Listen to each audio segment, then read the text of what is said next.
Good morning, ladies and gentlemen. Welcome back to another episode here on African Confessions. Yesterday the network, even today, the network is giving us a lot of problems, taking hours and hours just to upload one video. So this message that I'm going to be sharing with you, it was translated to us by one of our admin, whom I sent a voice note of the confession from Facebook, and it reads like this. Hello, Brother Nashim. I am begging for you to post my story. I am a woman also speaking. If it is possible, please do not share my voice note, but please write it down.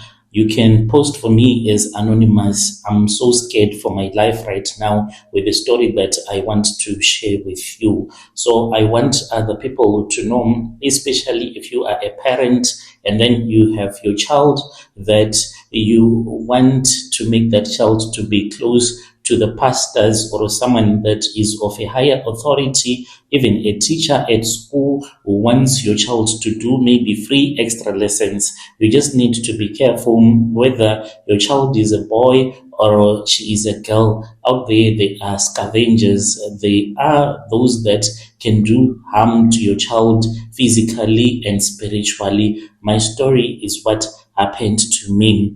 I am a 26-year-old woman. I live in Pretoria right now, but I grew up in Hammanskraal. I was raised by my mother together with my young sister. I never knew my father, and I do not even know his relatives. That part of my life, it is really empty, and I stopped asking questions about it a very long time ago. Growing up was not easy at all, but I always had one thing that gave me hope. I wanted to be a big musician. I wanted my voice to be heard. Joe, when I heard that confession about the brother who is saying that he was into Satanism and he was with this other gospel musician, then it made me to think about my own story, the things that I witnessed in church, and why I ended up being the slave queen that I am right now. I do not even know if God is going to forgive me because of the things that I have done already. This pastor, he messed up the way that I think, the way that I view the world, and the way that I see God as someone that is heartless. Because when I was being taken through the processes of rituals and aborting pregnancies of this pastor, I would be asking myself, when I would be bleeding after drinking some medication that he would have given to me so that I can have an abortion, I'll be like, so where are you, God? Why are you allowing these things to happen to me? Look at where I am coming from, dear God. Why can't you just respond to me in kind? But God was always choosing to remain quiet. So this made me not to love God like the way that I used to. I'm still trying to this very day to think about what will happen to me right now, even if I die before I repent again. I am headed straight for hell. But when I think about some of these satanic pastors that are in church, it makes me not want to return back to church. I am someone that was given a great voice. I can sing from a young age. People, they used to notice that this one is a good singer at school, at church. Even at home, I was the one that was always singing. Singing made me to feel much better. Whenever I had stress, I would find myself singing. In the location where I was staying, there were a couple of boys that had their computers trying to record music. So they would call me if they had their beats, then I would just go there and record whatever that they wanted me to sing. But I wanted to become a gospel musician. Just that one of the boys, he did not know how to play a piano, so he was unable to create a gospel instrumental that I can sing on it. So I just started going to church and doing praise and worship. Even when life was very hard, I thought that God was going to raise someone up who was going to become a sponsor for my album, and South Africa was going to get to know much more about me. I loved gospel music. I told myself that one day I would sing for God and maybe even change my life through music. As I got older, I started looking for opportunities. Obviously, at home, we were supposed to eat, and I started to work, started to meet other boys, some those that were breaking my heart to several pieces. That was when I joined a gospel group that was already well known around South Africa. The group was led by a pastor and his wife. So, for the sake of this story, I am going to call this pastor Pastor Daniel. He was someone that was a South African, but his wife was Nigerian. I will call her Prophetess Sarah. Those are not their real name. So, Pastor Daniel had a church here in Pretoria. I won't mention the name or the location because I am honestly afraid of this story that I am sharing with you. But what I can say is that these people, they were not poor. The husband, he depended on the wife. The wife, she was super rich. She was someone that loved to control people behind the scenes. You would rarely even see her at church. You would rarely even see her preaching, but she was someone that had a lot of money in that church. They would even pay people to come to church. The church was always full at all the times, and they had real money, Nigerian money. They lived in a very expensive house, expensive clothes, expensive cars, and they had a lot of business, and people, they loved them very well because they were helping the poor. I was then told to join the choir, and when I joined the choir, because of the way that I sing so nice, then Pastor Daniel called me aside one day. He said to me, if you are going to be part of my choir, you must be committed. You must start to attend church regularly. We practice a lot and we serve together. That is how people grow. So I was very excited because they told me that we would be going to your places like Nigeria to meet with big pastors there from Nigeria, as well as I would be receiving a salary just to sing in church. I just thought that maybe it was a joke because all of my life I had been singing in different churches, and you will never be given a single cent just because you have sung in church. But in this church, I was told that I was supposed to be a professional person. I was going to be paid so that I can sing in the church. I agreed because I was serious about my dream. The pastor made a lot of commitments. He told me that he would see to it that I get recorded by the biggest producers so that I can have my own songs playing on the radio. And he already saw a superstar in me, and he saw that I was going to be a very good wife to someone. And he was just telling me all of this wonderful stuff about myself. So the problem was that I did not have a place to stay near that church. Transport was expensive and I was struggling. I was really struggling. And then that was when one day I gathered the courage and told Pastor Daniel about my situation. There was a day when we were returning back from practice. The taxis were finished. I was nearly raped by these other guys that saw me walking by, and I was going to this other house so that I can ask one of the elders from church to accompany me back to the location because the taxis were finished and I did not have money to catch another lift to take me back to the location. When I told him this, he looked at me and he said, "You know what? I like your voice already. It blesses me. Do not worry. Let me talk to Mama. I will talk to Prophetess. My wife, maybe she will agree. I know that she will agree. You can come close and stay at our house. You will help with house duties and you will also grow in your gifts. Maybe she can teach you all about prophetic gifts and the duties that you have to do in order for you to become a prophetess." To me, this felt like a miracle. When I told my mom that this was what the pastor had told me, my mother, she could not even believe it either. She told me that this was the most wonderful thing that had ever happened to us. And on that very same Sunday, when I told the pastor about my unfortunate encounter that I had when I was returning back from the rehearsals, then he said that he was going to give me my salary in advance for the risk that I was taking. I guess that this is the way that the devil performs when he wants you to work for his kingdom.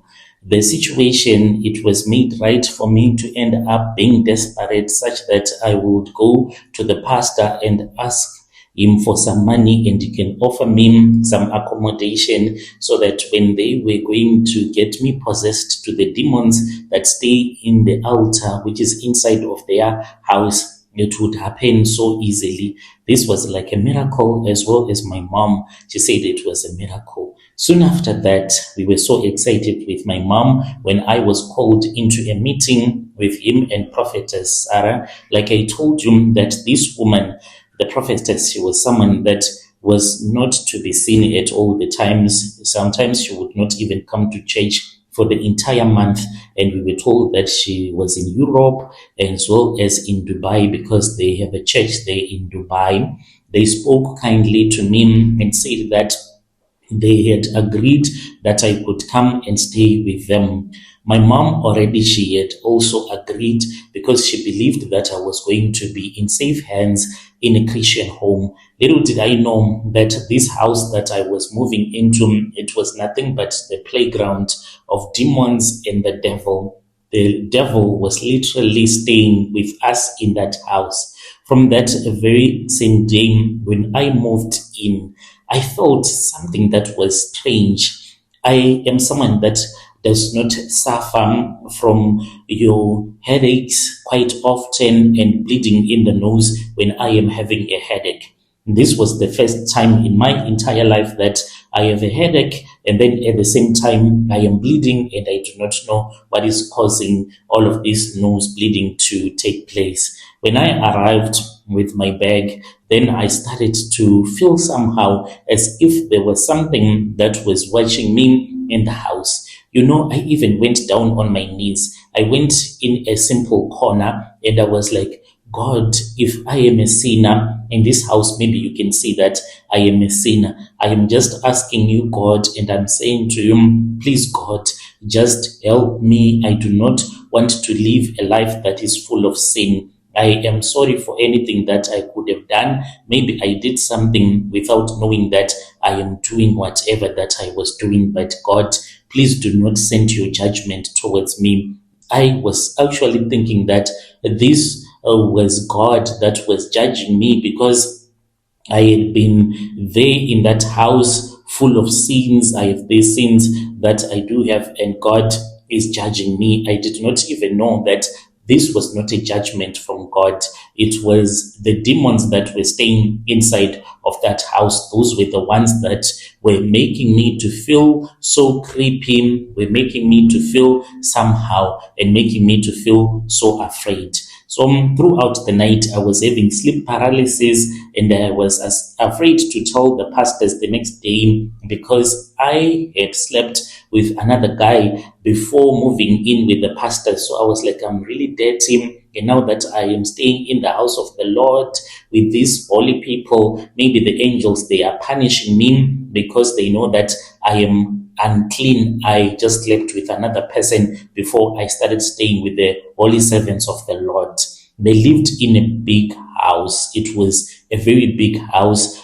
They were already people that were working in that house. We all did chores, cleaning, cooking, laundry, everything. There were strict rules. The rule was that we were not allowed to go upstairs. We were only allowed downstairs. And it is something that is normal because when you move into someone's home, even if it is a president, I'm pretty sure that there are his own quarters where he has to be in private. So we said, upstairs you do not want to walk up on Papa and Mama being romantic in bed. I did not think much about it. And honestly, life there, it was so good.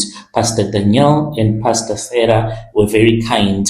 They would help old people, orphans. We would go to ShopRite or Checkers, buy dozens and dozens of bread and put them in the back seat, and we would go around with Mama giving people, old people, the bread, those that market at the robots, as well as those people that look for money by the robots. So we would be giving them the bread so that they can have something to eat.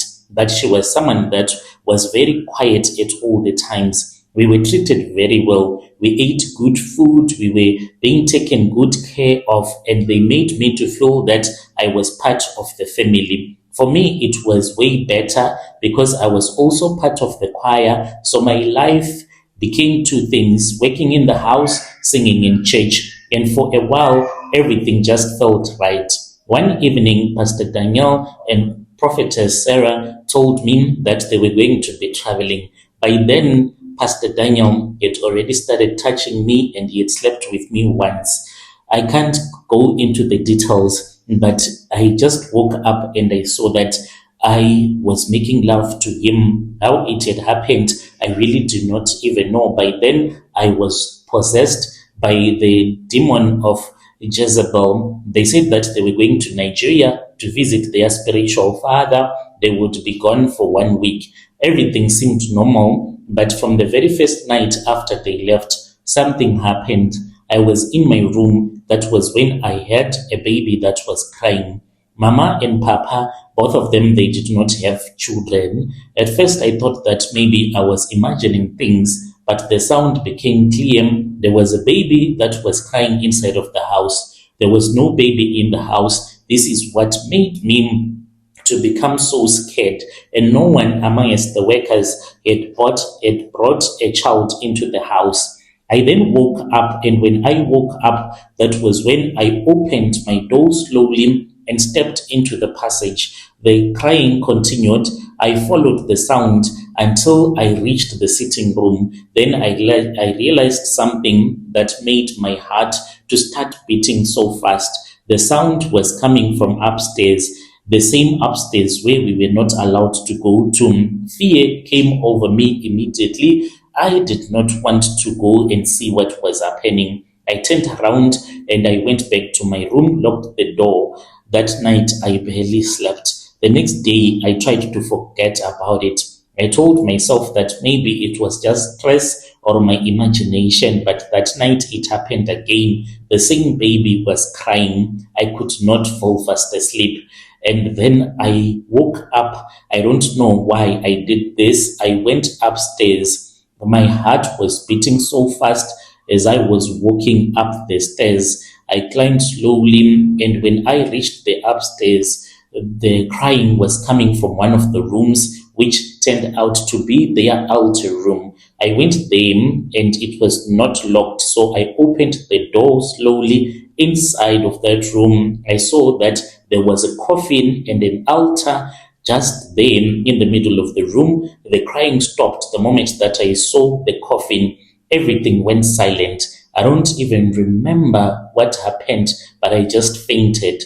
The next thing that I remembered was that Mama and Papa were back, and they told me that I had entered into the forbidden room. Then that was when they started to make me to understand more about Satanism, and they told me that it was okay that I was sharing the same bed with them, because by then Mama said she knew that I was sleeping with her husband. She did not mind even if I would sleep in her bedroom. Things happened so fast. The next thing, I was sleeping with Mama and Papa, and we were doing all of these satanic rituals in the middle of the night. Six months later, I fell pregnant, and then an abortion was done on me. I fell pregnant again, and then another abortion. I felt that I was no longer safe, and I would see myself inside of a coffin being buried, including the pastor. I would see him inside of the coffin being buried again. That was when I just stopped going to church. My mother, to this very day, she does not understand why I left the job at church. But this is the reason as to why I just decided to stop going to that church, because they were using my womb. They made me to be possessed by the demon that made me want to sleep with the pastor and Mama. We would make love as if it was a man and a woman, she would make love to me. That is when I understood that the things that were happening were not normal, and I returned back home, even though my mom, she was angry. Please just understand that there is no real man of God who keeps altars in his house. Dear listeners, right there was a message that was sent to us by one of our dear sisters. She sent a voice recording which I gave to one of our sister who gave us a translation. Strange things indeed, they do happen in this world. If you have any confession that you wish to share with us, do not hesitate to send your confession to our inbox. Let us meet again in the following episode.